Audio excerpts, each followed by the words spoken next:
இந்த சிலுவைன்னு பாத்தீங்கன்னா ಶಿಲುಬೆ ಅಂತ ಹೇಳುವಾಗ மேலிருந்து கீழே ஒரு கனெக்ஷன் உண்டாக்குது, ಮೇಲಿಂದ ಕೆಳಗೆ ಒಂದು ಸಂಪರ್ಕ ಉಂಟು ಮಾಡುತ್ತೆ, சைடுல ஒரு கனெக்ஷன் உண்டாக்குது. ಹಾಗೆ ಅಡ್ಡವಾಗಿ ಒಂದು ಸಂಪರ್ಕ ಉಂಟು ಮಾಡುತ್ತೆ. மேலிருந்து கீழே ಮೇಲಿಂದ ಕೆಳಗೆ மனுஷனுக்கும் தேவனுக்கும் கனெக்ஷன் கட் ஆயிடுச்சு.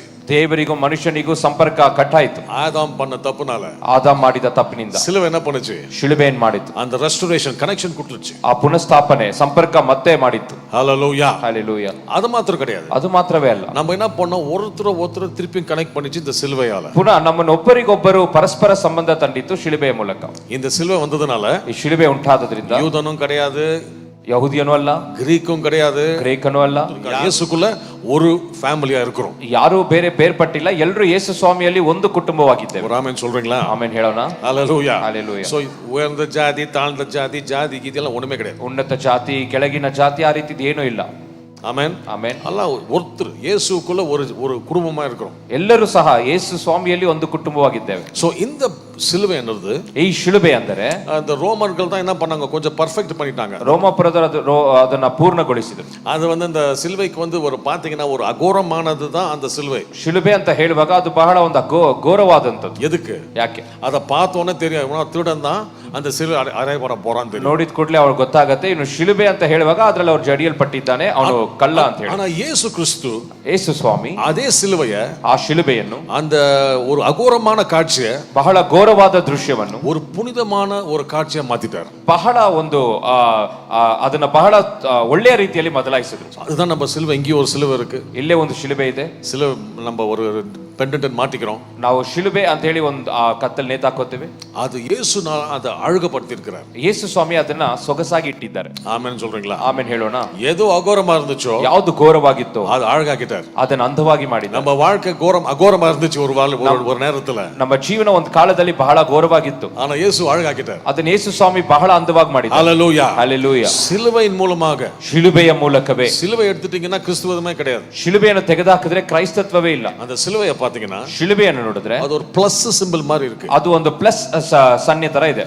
ಬ್ಲೆಸ್ಸಿಂಗ್ಸ್ ಆಡ್ பண்ணிட்டாரு, ಆಶೀರ್ವಾದಗಳನ್ನು ಕೂಡಿಸಿದ್ದಾರೆ, சுகத்தை ஆட் பண்ணிட்டாரு, ಸೌಖ್ಯವನ್ನು ಕೂಡಿಸಿದ್ದಾರೆ. தேவன் நமக்கு என்னென்ன செய்யுமோ எல்லாத்தையும் கூட்டி கொடுத்துட்டாரு. ದೇವರು ನಮಗೆ ಏನೇನ್ ಮಾಡ್ಬೇಕು ಎಲ್ಲವನ್ನು ಸಹ ಕೂಡಿಸಿ ಕೊಟ್ಟಿದ್ದಾರೆ. அந்த கிராஸ் ஒரு பெரிய பிளஸ் நம்ம வாழ்க்கையில. ಆ ಒಂದು ಶಿಲುಬೆ ನಮ್ಮ ಜೀವಿತದಲ್ಲಿ ಒಂದು ಕೂಡಿಸಿ ಕೊಡುವಂತದಾಗಿದೆ. எதுவும் அகோரமா இருந்துச்சோ, ಯಾವುದು ಘೋರವಾಗಿದೆಯೋ அது ஒரு பிளஸ் ஆகி போச்சு நம்ம லைஃப்ல. ಅದನ್ನೊಂದು ಪ್ಲಸ್ ಆಗಿ ಮಾಡಿದ್ದಾರೆ. ஒரு கையத்துக்கு ஹalleluya சொல்றீங்களா? ಕೈ ಎತ್ತಿ ಹಲ್ಲೆಲೂಯಾ ಹೇಳೋಣ. ஹalleluya. ಹಲ್ಲೆಲೂಯಾ. சிலுவையின் போதனை இல்லனா கிறிஸ்தவமே கிடையாதுங்க. ಶಿಲುಬೆಯ ಉಪದೇಶ ಇಲ್ಲ ಅಂದ್ರೆ ಕ್ರೈಸ್ತತ್ವವೇ ಇಲ್ಲ ರೀ. ஆமென். ಆಮೆನ್. இந்த சிலுவைன்னு பாத்தீங்கன்னா ಶಿಲುಬೆ ನೋಡಿದ್ರೆ கர்த்தருடைய பிளான்ல, ದೇವರ ಯೋಜನೆಯಲ್ಲಿ, இந்த தேவனுடைய பிளான்ல இது ஒரு ஆட் பண்ணல, கடைசியில தப்பு பண்ணிட்டாங்க சரி ஒரு ஆட் பண்ணிக்கலாம்னு கிடையாது. ದೇವರ ಯೋಜನೆಯಲ್ಲಿ ಕೊನೆಯದಾಗಿ ಅದನ್ನ ಸೇರಿಸಿಲ್ಲ, ತಪ್ಪು ಮಾಡಿದ್ರು ಸೇರಿಸ್ಕೊಳ್ಳೋಣ ಅಂತಲ್ಲ. அந்த சிலுவை தேவனுடைய பிளான்ல ஏற்கனவே இருந்துச்சு. ಆ ಶಿಲುಬೆ ಎಂಬುದು ದೇವರ ಯೋಜನೆಯಲ್ಲಿ ಮುಂಚಿತವಾಗಿ ಇತ್ತು. நம்ம தப்பா நினைக்க கூடாது, ನಾವು ತಪ್ಪಾಗಿ ತಿಳ್ಕೋಬಾರದು. ஆதாம் தப்பு பண்ண பிறகு தேவன் யோசிச்சாரு என்னடா பண்ணலாம் அப்படின்னு. ಆದಾಮನು ತಪ್ಪು ಮಾಡಿದ್ಮೇಲೆ ದೇವರು ಯೋಚನೆ ಮಾಡು ಏನ್ ಮಾಡೋಣ. அதுக்கப்புறம் சரி ஒரு சிலுவை ஆட் பண்ணிட்டு ನಂತರ ಶಿಲುಬೆ ಸೇರಿಸಿಕೊಂಡು இந்த பாவத்தெல்லாம் எடுத்துட்டு ಪಾಪವನ್ನು ತೆಗೆದಾಕಿ. அது உண்மை கிடையாது, ಅದು ನಿಜ ಅಲ್ಲ. அது தேவன் அந்த பிளான்ல, கர்த்தருடைய பிளான் பார்வையில இது ஆல்ரெடி இந்த சிலுவை உள்ள இருக்கு. ದೇವರ ಯೋಜನೆಯಲ್ಲಿ ಈ ಶಿಲುಬೆ ಈಗಾಗಲೇ ಒಳಗಡೆ ಇದೆ. ஆமென் சொல்றீங்களா? ಆಮೇನ್ ಹೇಳೋಣ. அதான் பைபிள் என்ன போட்டிருக்குன்னா, ಅದೇ ಸತ್ಯವೇದದಲ್ಲಿ ಏನ್ ಹೇಳುತ್ತೆ, இங்கிலீஷ்ல போட்டிருக்கு, ಆಂಗ್ಲ ಭಾಷೆಯಲ್ಲಿ, Christ died even before the foundations of the earth. ಜಗತ್ತುತ್ಪತ್ತಿಗೆ ಮುಂಚಿತವಾಗಿ ಕ್ರಿಸ್ತನು ನಮಗಾಗಿ ಮರಣಗೊಂಡಿದ್ದರು. எப்போ இறந்தார் இயேசு? ಯಾವಾಗ್ರಿ ಗತಿಸಿದರು? உலக தோற்றத்துக்கு முன்னாடி ஆவிக்குரிய வகையில இறந்தார். ಜಗತ್ತುತ್ಪತ್ತಿಗೆ ಮುಂಚಿತವಾಗಿ ಆತ್ಮಿಕವಾಗಿ ಅವರು ಗತಿಸಿದರು. ஆனா பிசிக்கலா பார்க்க போனா 2000 வருஷத்துக்கு முன்னாடி அறியப்பட்டார். ದೈಹಿಕವಾಗಿ ನೋಡುವಾಗ 2000 ವರ್ಷಗಳ ಹಿಂದೆ ನಡೆಯಿತು. ஆவிக்குரிய வகையில பார்த்தா, ಆತ್ಮಿಕ ರೀತಿಯಲ್ಲಿ ನೋಡಿದ್ರೆ இந்த உலகத்தை சிருஷ்டிக்கிறதுக்கு முன்னாடியே இயேசு நமக்கு இறந்தார். ಜಗತ್ತುತ್ಪತ್ತಿಗೆ ಮುಂಚಿತವಾಗಿ ಯೇಸು ಸ್ವಾಮಿ ನಮಗಾಗಿ ಗತಿಸಿದರು. ஒரு ஆமென் சொல்றீங்களா? ಆಮೇನ್ ಹೇಳೋಣ. பிரச்சனை எப்போ உண்டாச்சு? ಸಮಸ್ಯೆ ಈಗ ಉಂಟಾಯ್ತು. அந்த பிரச்சனை இந்த ஈதேன் கார்டன் ஆஃப் ஈடன்ல தான் பிரச்சனை தொடங்குச்சு. ಏದೇನ್ ತೋಟದಲ್ಲಿ ಈ ಸಮಸ್ಯೆ ಪ್ರಾರಂಭಿಸಿತು. எது ஃபர்ஸ்ட் வந்தது? ಯಾವುದು ಮೊದಲನೇದಾಗಿ ಬಂತು? இந்த சொல்யூஷன் வந்ததா ஃபர்ஸ்ட் இல்லனா பிரச்சனை ஃபர்ஸ்ட் வந்ததா? ಸಮಸ್ಯೆ ಮೊದಲಾಗಿ ಬಂತಾ ಅಥವಾ ಪರಿಹಾರ ಉಂಟಾಯ್ತಾ? சோ உங்க பிரச்சனைக்கு சொல்யூஷன் ஸ்டார்ட் ஆகிறதுக்கு முன்னாடி சொல்யூஷன் இருக்குது. ನಿಮ್ಮ ಸಮಸ್ಯೆಗಳಿಗೆ ಪರಿಹಾರ ಅದು ಪ್ರಾರಂಭಿಸೋದಕ್ಕೆ ಮುಂಚಿತವಾಗೇ ಇದೆ. புரியுதா நான் சொல்றது? ಹೇಳೋದು ಅರ್ಥ புரிஞ்சதுன்னா ஒரு சத்தமா ஆமென் சொல்லுங்களேன். ಅರ್ಥ ಆದ್ರೆ ಹೇಳಿ ಆಮೇನ್. எந்த பிரச்சனை வந்தாலும் ಯಾವುದೇ ಸಮಸ್ಯೆ ಇರಬಹುದು, அந்த பிரச்சனைக்கு முன்னாடி ஆல்ரெடி ஆன்சர் பதில் இருக்கு. ಸಮಸ್ಯೆಗಳು ಬರುವುದಕ್ಕೆ ಮುಂಚಿತವಾಗಿ ಉತ್ತರವಿದೆ. ஹalleluya. Hallelujah. நீங்க என்ன பிரச்சனை இருக்கிறீங்களோ தெரியல, அதுக்கு பதில் ஆல்ரெடி இயேசு பண்ணிட்டாரு. ನೀವು ಯಾವುದೇ ಸಮಸ್ಯೆದಲ್ಲಿ ಇದ್ರೂ ಅದಕ್ಕೆ ಉತ್ತರ ಯೇಸು ಸ್ವಾಮಿ ಮಾಡಿದ್ದಾರೆ இந்த சிலுவையின் மூலமாக. ಈ ಶಿಲುಬೆಯ ಮೂಲಕವೇ. இந்த சிலுவையின் பாத்தீங்கன்னா இங்கிலீஷ்ல நம்ம கிராஸ் ன்னு சொல்றோம், CROSS. ಶಿಲುಬೆ ಅಂತ ಹೇಳುವಾಗ ಆಂಗ್ಲ ಭಾಷೆಯಲ್ಲಿ ಕ್ರಾಸ್ ಅಂತ ಹೇಳ್ತೀವಿ. சோ நான் இங்கிலீஷ்ல தான் பேசிட்டு இருக்கேன், இப்ப தமிழ் பேசுறதுனால கிராஸ் நான் யூஸ் பண்ணிக்கிறேன்.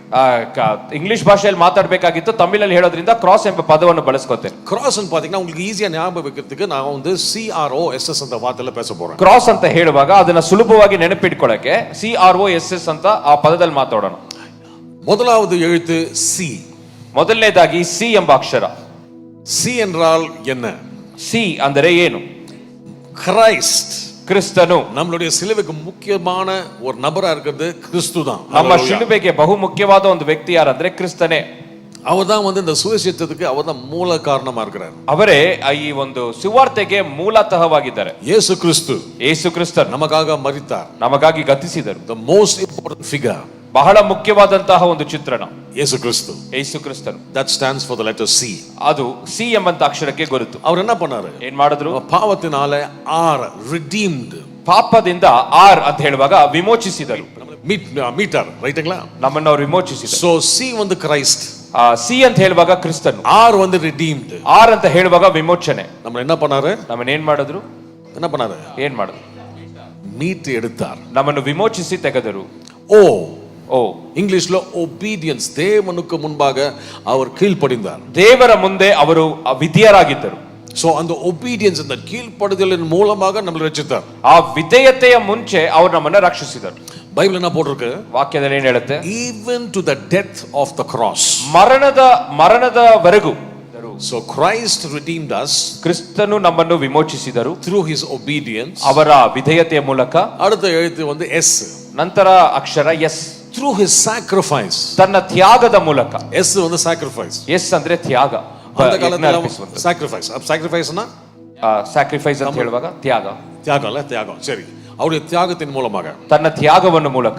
எப்படி தியாகம் பண்ணாரு? ಹೇಗೆ ತ್ಯಾಗ ಮಾಡಿದ್ರು? அந்த காலத்துல வந்து வருஷம் வந்து ஆடு மாடு எடுத்துட்டு வருவாங்க இல்லையா? ಆಗಿನ ಕಾಲದಲ್ಲಿ ವರ್ಷ ಆದ್ರೆ ವರ್ಷಕ್ಕೊಮ್ಮೆ ಕುರಿ ದನಗಳು ತರ್ತಾ ಇದ್ರು. அப்புறம் வந்து ஒரு வருஷம் வந்து அவங்க பாவங்கள் எல்லாம் கொஞ்சம் அப்படி மன்னிக்கப்பட்ட மாதிரி இருக்கும். திருப்பி அடுத்த வருஷம் திருப்பியும் அதே தான் பண்ண வேண்டியதா இருக்கு. ನಂತರ ಒಂದೊಂದು ವರ್ಷದಲ್ಲಿ ಅವರ ಪಾಪಗಳೆಲ್ಲ ಕ್ಷಮಿಸಲ್ಪಡ್ತದೆ, ಹಾಗೆ ನಡೀತಾ ಇತ್ತು. ஆனா இப்போ ಆದ್ರೆ ಇವಾಗ இயேசுவின் அவருடைய சாக்ரிஃபைஸின் மூலமாக ತಾನು ಒಪ್ಪಿಸಿಕೊಟ್ಟಂತ ಯಜ್ಞದ ಮೂಲಕ ஒரே தடவை பர்ஃபெக்ட்டா பண்ணி முடிச்சிட்டாரு. ಒಮ್ಮೆ ಅವರು ಸರಿಯಾಗಿ ಮಾಡಿ ಮುಗಿಸಿದ್ದಾರೆ. அதுக்கு தான் நீங்க ஆடு மாடு எடுத்துட்டு வரல சர்ச்சுக்கு. ಅದಕ್ಕೆ ನೀವು ಕುರಿ ದನಗಳನ್ನು ಸಭೆಗೆ ತಂದಿಲ್ಲ. அதுக்கு நான் ஸ்தோத்திரம் சொல்லிடுங்களா? ಅದಕ್ಕೆ ಸ್ತೋತ್ರ ಹೇಳಿ. இனிமே சர்ச்சுக்கு வரப்போ நம்ம ட்ரெஸ் பண்ணிட்டு வரதே பெரிய விஷயமா இருக்கு. ಸಭೆಗೆ ಬರ್ಲಿಕ್ಕೆ ನಾವು ವಸ್ತ್ರಗಳು ಹಾಕೊಂಡು ಬರೋದೇ ಕಷ್ಟ. இதவர் ஒரு ஆடு மாடு வைத்து வந்தா ஞாபகம் வருது. ಇದರಲ್ಲಿ ಒಂದು ಕುರಿ ದನಗಳು ಎಳ್ಕೊಂಡ್ ಬಂದ್ರೆ ಏನಾಗುತ್ತೆ? ஹalleluya. ಹಾಲೆಲೂಯಾ. கர்த்தரನ್ನ விடுவிச்சிருக்கிறாரு. ದೇವರು ನಮ್ಮನ್ನ ಬಿಡುಗಡೆ ಮಾಡಿದ್ದಾರೆ. so Christ redeemed us through his obedience. ಕ್ರಿಸ್ತನು ತನ್ನ ವಿಧೇಯತೆ ಮೂಲಕ ನಮ್ಮನ್ನು ವಿಮೋಚಿಸಿದ್ದಾರೆ. through his sacrifice. ತನ್ನ ಯಜ್ಞದ ಮೂಲಕ. ಕಡೆಸಿ ಎಸ್ ಪಾತೀங்கன்னா obtaining salvation. ಕೊನೆಯದು ನೋಡಿದ್ರೆ ರಕ್ಷಣೆಯನ್ನು ಹೊಂದಿಕೊಳ್ಳೋದಕ್ಕಾಗಿ. so ಕಡೆಸಿல என்ன எஸ் என்னன்னா நம்மள வந்து என்ன பண்ணாரா? redeemed, ரட்சித்தார் இல்லையா? நம்மள ரட்சித்தார். ಕೊನೆಯದಲ್ಲಿ ಏನ್ ಮಾಡ್ತಾರೆ? ನಮ್ಮನ್ನು ರಕ್ಷಿಸಿದರು. so சீக்கு என்ன சொல்லுங்க? ಸೀಗೆ ಏನ್ ಹೇಳಿ? கிரைஸ்ட். ಕ್ರಿಸ್ತನು. ஆர் ಆರ್ ವಿಮೋಚನೆ. எப்படி? ಹೇಗೆ? அவருடைய கீழ்ப்படிதனால், obedience. ಅವರ ವಿಧೇಯತೆಯಿಂದ. அடுத்தது ಆ ನಂತರ எஸ். ಎಸ್. அவருடைய தியாகத்தினால. ತಾನು ಯಜ್ಞ ಅರ್ಪಿಸುವುದರ ಮೂಲಕ சொந்த வாழ்க்கையை தியாகம் பண்ணார். ತನ್ನ ಸ್ವಂತ ಜೀವನವನ್ನೇ ತ್ಯಾಗ ಮಾಡಿದ್ರು. அது மூலமாக ಅದರ ಮೂಲಕ கிடைத்தது ಸಿಕ್ಕಿದ್ದು salvation, ரட்சிப்பு, ರಕ್ಷಣೆ. ஹalleluya. ஹalleluya. அதுதான் நம்ம இயேசுவை பத்தி, இந்த சிலுவையை பத்தி பேச போறோம் இன்னி கூட. ಅದೇ ಯೇಸು ಸ್ವಾಮಿಯ ಶಿಲುಬೆ ಕುರಿತು ಇವತ್ತು ಮಾತಾಡ್ತೇವೆ.